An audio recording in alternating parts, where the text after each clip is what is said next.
Ցահալը ցամաքային գործողություն է սկսել Գազայում ըստ Jerusalem Post-ի եւ Axios-ի իսրայելական կողմը մտադիր է գրավել քաղաքը եւ վերացնել Համասը։ Ակնկալվում է, որ առաջիկայում ռազմական գործողությունները կակտիվանան։ Վերջին օրերին Ցահալն ուժեղացրել էր Գազային ավիահարվածները, ոչնչացնելով բազմաթիվ բարձրահարկ շենքեր, որոնք ըստ Իսրայելի Համասն օգտագործել է ռազմական նպատակներով։ Իսրայելի պաշտպանության նախարարը X-ի էջում գրել է. «Գազան կրակի մեջ է, բանակը երկաթե բռունցքով հարվածում է ահաբեկչական ենթակառուցվածքներին, ինչպես նաև պայմաններ ստեղծում պատանդների ազատ արձակման համար»։ Իսրայել կացը նախազգուշացրել է չեն թուլացնի ճնշումը մինչև չհասնեն բոլոր նպատակներին։ Դոնալդ Թրամփն էլ հերթական անգամ կոչ է արել Համասին ազատել գերիներին, այլապես հետևանքներ կլինեն։ ԱՄՆ նախագահը հայտնել է, որ իսրայելական ցամաքային գործողության ֆոնին պաղեստինյան շարժումը պատանդներին օգտագործում է որպես կենդանի վահան։ Axios-ի տվյալով իսրայելական գործողությունը սկսվել է ԱՄՆ պետքարտուղարի հետ Բենյամին Նեթանյահուի հանդիպումից մի քանի ժամ անց։ Հաղորդվում է, որ Մարկո Ռուբիոն աջակցել է իսրայելական գործողությանը, սակայն հույս է հայտնել, որ այն հնարավորինս շուտ կավարտվի։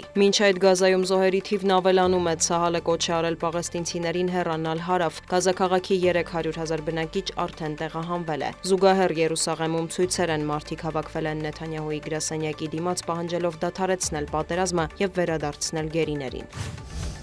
Կատարում տեղի ունեցած Արաբա-իսլամական գագաթնաժողովի մասնակիցները հանդես են եկել համատեղ հայտարարությամբ, համոզմունք հայտնելով, որ Դոհայում Համասի ղեկավարության օդային հարվածներից հետո անհրաժեշտ է վերանայել Իսրայելի հետ տնտեսական եւ դիվանագիտական հարաբերությունները։ Փաստաթղթի կողմերն անընդունելի են որակել արաբական կամ իսլամական երկրների հասցեին Իսրայելից հնչող սպառնալիքները։ Նրանք կոչ են արել աշխարհին զսպել Իսրայելի ռազմական գործողությունները, Գազայի օկուպացիան, Արևմտյան ափին բնակավայրերի անօրինական կառուցումը, Լիբանանի, Սիրիայի եւ Իրանի դեմ ագրեսիան։ Բենյամին Նեթանյահուն մտահոգություն է հայտնել, որ Իսրայելը միջազգային ճնշման է ենթարկվում, ուստի հարկավոր է պատրաստվել մեկուսացման, տնտեսական անկախության եւ զարգացնել պաշտպանական ներքին արդյունաբերությունը։ Նա նաեւ մեղադրել է Կատարին եւ Չինաստանին հրեական պետության դեմ տեղեկատվական պատերազմ վարելու համար։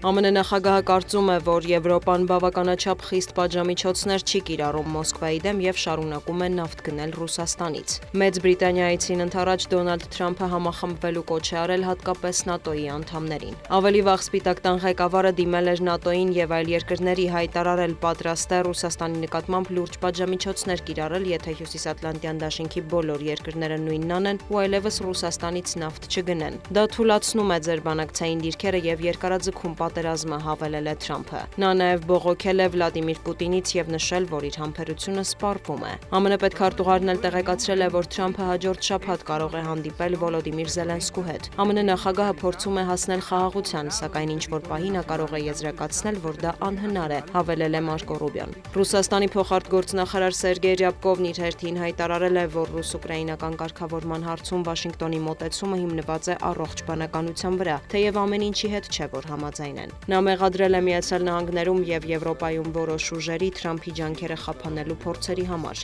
Ռյաբկովը դեռևս անիմաստ է համարել Թրամփ-Պուտին-Զելենսկի հանդիպումը։ Ռուս դիվանագետը նաև նշել է, որ Մոսկվան ու Վաշինգտոնը կփորձեն մինչև աշնան վերջ երկկողմ հարաբերությունների կարգավորմանն ուղղված եւս մեկ հանդիպում անցկացնել։ Դիանա Գասպարյան, լուրեր։